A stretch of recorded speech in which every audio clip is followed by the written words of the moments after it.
Hello student, कैसे हैं आप। स्वागत है आपका आपके यूट्यूब चैनल रुचि डहरिया एजुकेशन में।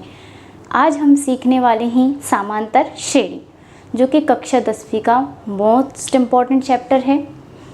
क्या आपने कभी नोटिस किया है कि आपकी पॉकेट मनी हर साल बढ़ती है, या आप जो पेजेस रोज़ पढ़ते हैं वो धीरे धीरे बढ़ते हैं। यही है मैथ्स की समांतर श्रेणी, जिसे हम इंग्लिश में कहते हैं अरिथमेटिक प्रोग्रेशन।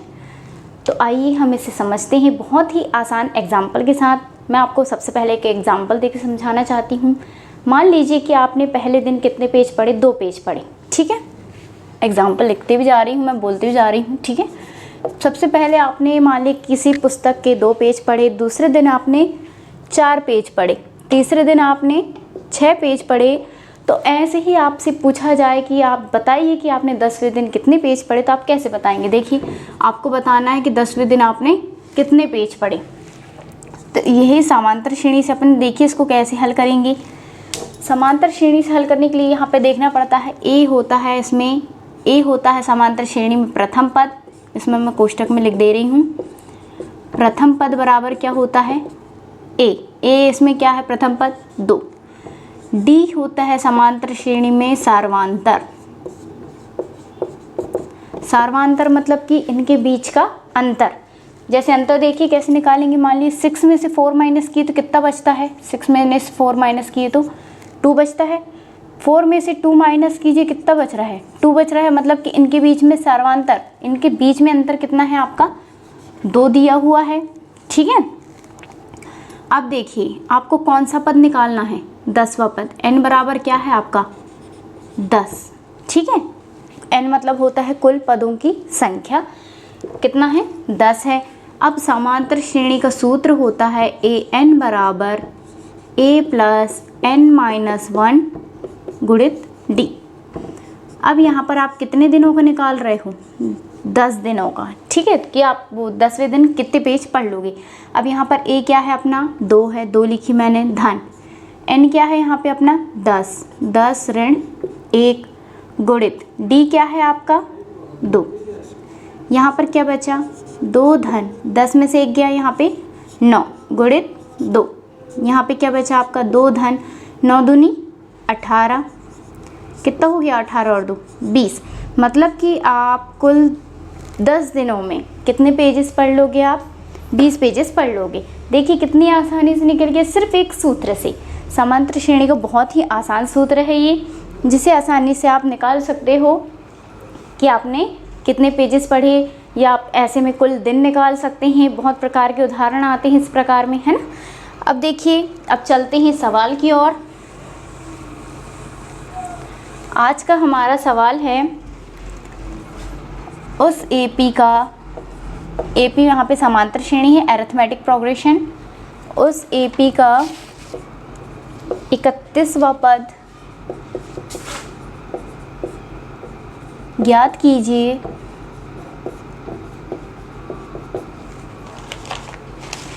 जिसका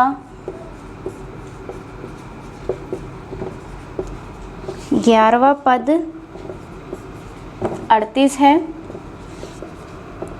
और 16वां पद 73 है। ये आपकी कक्षा 10वीं का समांतर श्रेणी के पाठ का इम्पॉर्टेंट क्वेश्चन है, जो कि पेपर में पूछा जाता है। मैं इसी को समझाने जा रही हूँ आज। देखिए, अब इसमें आप एग्जाम्पल समझ चुके हैं तो आपको काफ़ी कुछ पता चल गया होगा। देखिए, इसमें एपी का पद ज्ञात करना, मतलब कि A31 आपको ज्ञात करना है। यहाँ पे लगा ले रही हूँ मैं क्वेश्चन मार्क। A11 दिया हुआ है, 11वां पद दिया हुआ है आपको, कितना है आपका 38 है। और ऐसे ही 16वां पद दिया हुआ है, क्या है 73 है। ये आपको समझ में आया मैंने कहाँ से लिखी हूँ, सिर्फ क्वेश्चन में दिया हुआ है, वहीं से लिखी है अपन ने। अब यहाँ पर देखिए A11, इसको क्या लिख सकते हैं, a धन n माइनस 1 गुणित d, सूत्र लिखी हूँ मैंने।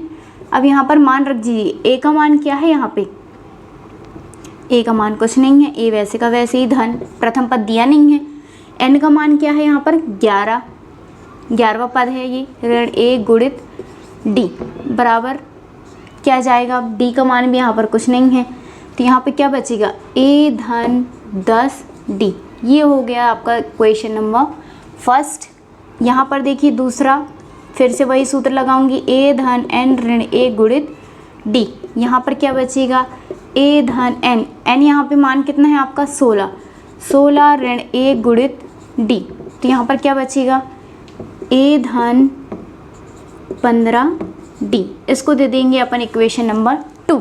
अब यहाँ पर आपकी इक्वेशन 1 और 2 निकल चुकी है। मैं लिख रही हूँ सबसे पहले इक्वेशन को, क्या आई, ए धन 10 डी, ए धन 15 डी। अब यहाँ पर बराबर में क्या दिया है, बराबर में आपका 38 चल रहा है, यहाँ पर बराबर में आपका 73 चल रहा है। ठीक है, सवाल में ही है। अब यहाँ पर देखिए, यहाँ पर आप चाहें तो प्रतिस्थापन विधि अपन ने पढ़ चुके हैं, आप चाहें तो विलोपन विधि भी, दोनों विधि में से कोई एक विधि से आप यहाँ पर मान निकाल सकते हैं। देखिए यहाँ पर ए सेम है, मैं यहाँ पे चिन्ह बदल के विलोपन विधि से हल कर रही हूँ। देखिए ये धन का था, ये ऋण का हो गया। यहाँ पर अपन यहाँ पे ए से क्या हो जाएगा, कैंसिल हो जाएगा। यहाँ पर धन का 10 डी है, ऋण का 15 डी है। 15 बड़ा है, उसके सामने ऋण का चिन्ह, इसलिए यहाँ पे क्या आएगा, चिन्ह ऋण का। 15 में से 10 गया, कितना बचेगा, 5 डी बराबर। यहाँ पर देखिए 38 ऋण 73, 73 बड़ा है, उसके सामने ऋण का चिन्ह, ऋण आएगा। 73 में से आप 38 घटाएंगे, कितना बचेगा, यहाँ पे घटाइए, कितना बचेगा, 6, यहाँ पर आपका 5 बचेगा, यहाँ पर 6 में से 3 गया तो 3 बचेगा। यहाँ पर डी बराबर क्या आ गया आपका, ऋण 35 बटे ऋण 5। ये ऋण से ऋण कैंसिल हो गया, 5 एकम 5, 5 सत्ते 35। आपका डी का मान क्या आ गया, 7 आ चुका है। मतलब कि इनके बीच की जो सर्वांतर होगा, अंतर होगा, वो क्या आएगा आपका, डी बराबर 7 आएगा। अब डी के मान को आप चाहें तो समीकरण 1 या समीकरण 2 में रख सकते हैं। डी के मान को समीकरण 1 में रखने पर, अब देखिए मैं समीकरण 1 में रख रही हूँ इसके मान को। समीकरण 1 क्या है आपका, ए धन 10 डी बराबर 38, यही है। अब यहाँ पर ए का मान रख दीजिए, ए का मान निकल जाएगा, डी का मान रख रहे हैं 10 गुणित डी का मान कितना आया, 7 बराबर क्या है, 38। यहाँ पर साइड में कर रही हूँ मैं। यहाँ पे क्या हो जाएगा, ए धन 10 सत्ते 70 बराबर 38। यहाँ पर क्या हो जाएगा आपका 38 ऋण 70, क्योंकि धन का 70 है, उस तरफ जाके कायम बदल जाएगा ऋण के 70 में। अब 38 में से 70 नहीं घटता, उल्टा घटा रहे हैं, काय का चिन्ह आएगा, ऋण का। 70 में से 38 घटाओगे आप तो कितना बचेगा आपका, देखिए 70 में से 38 घटा रही हूँ मैं, कितना बचेगा यहाँ पे आपका 32 बच रहा है, ऋण का 32। आपका ए जो है प्रथम पद क्या है, 32 है।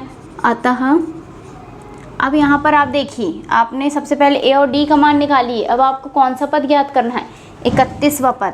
तो अब ए 31, ए का मान भी है आपके पास, डी का मान भी है, तो ए 31 निकाल रहे हैं। तो यहाँ पे क्या सूत्र लगेगा, समांतर श्रेणी का। ए धन क्या होता है, एन ऋण 1 गुणित डी, सूत्र रख लिए।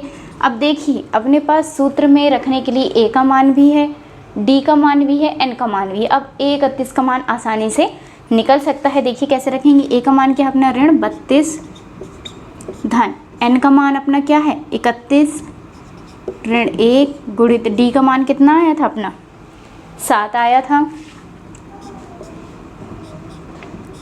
ऋण 32 धन, यहाँ पे क्या बचा आपका 30 गुणित 7। यहाँ पे क्या बचेगा, ऋण 32 धन 7 तेरी 21, 0 का 0। यहाँ पर 210 में से आप कितना 32 घटाओगे, देखिए कितना बचेगा, यहाँ पे यहाँ पर बचेगा आपका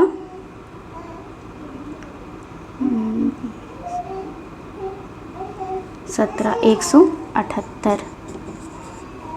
यहाँ पर 31 का ये मान आ चुका है आपका। तो आपका 31वां पद कितना होगा, 178 होगा। आशा करती हूँ आपका मेरा ये वीडियो बहुत पसंद आएगा। समांतर श्रेणी बहुत ही इजी चैप्टर है, बोरिंग चैप्टर बिल्कुल भी नहीं है। ये आपको एग्जाम्पल से बहुत ही आसान तरीके से आपको समझ में आ चुका होगा। अगर आपको मेरा ये वीडियो पसंद आया हो तो प्लीज़ लाइक शेयर करना ना भूलें और सब्सक्राइब करना तो बिल्कुल भी ना भूलें। धन्यवाद।